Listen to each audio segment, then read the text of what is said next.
വടകര ലോക്സഭാ മണ്ഡലത്തിൽ UDF-ന് അനുകൂല സാഹചര്യമാണെന്ന് മുൻ കേന്ദ്രമന്ത്രിയും MP-യുമായിരുന്ന KP ഉണ്ണികൃഷ്ണൻ.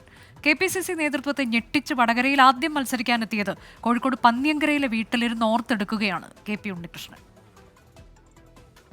ഈ തെരഞ്ഞെടുപ്പിൽ കെ മുരളീധരനുണ്ടായ പോലത്തെ ഒരു ഞെട്ടൽ 1971 തെരഞ്ഞെടുപ്പിൽ KPCC നേതൃത്വത്തിനുമുണ്ടായി. KPCC നേതൃത്വം ലീലാ ദാമോദര മേനോനായി വടകരയിൽ ചുമരെഴുതി തുടങ്ങി.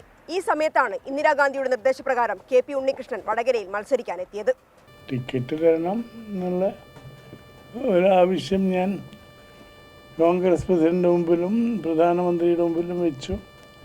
അത് അവർ അംഗീകരിക്കുകയും ചെയ്തെന്ന് മാത്രമല്ല, ഞാൻ മനസ്സിലാക്കിയിടത്തോളം പാർലമെൻ്ററി ബോർഡിലെ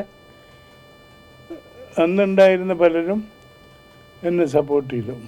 ഇതിൽ രണ്ടാമത്തെ മത്സരമായിരുന്നു കടുപ്പം. രണ്ടാമത്തെ തിരഞ്ഞെടുപ്പായിരുന്നു എനിക്ക് വളരെ ക്രൂഷ്യലായിട്ട് ഒരു ഫൈറ്റ്.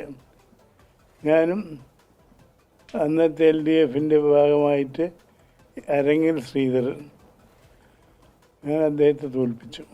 അതൊരു നല്ല ഫൈറ്റായിരുന്നു. 1991 തന്നെ പരാജയപ്പെടുത്തുക എന്ന ലക്ഷ്യം മാത്രമായിരുന്നു കോലീബി സഖ്യത്തിനു പിന്നിൽ.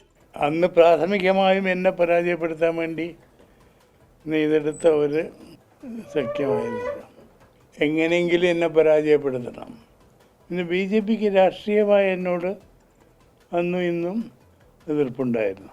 വടകരയിൽ ഇത്തവണ നല്ല മത്സരമാണ്. ഷാഫി നല്ല സ്ഥാനാർത്ഥി.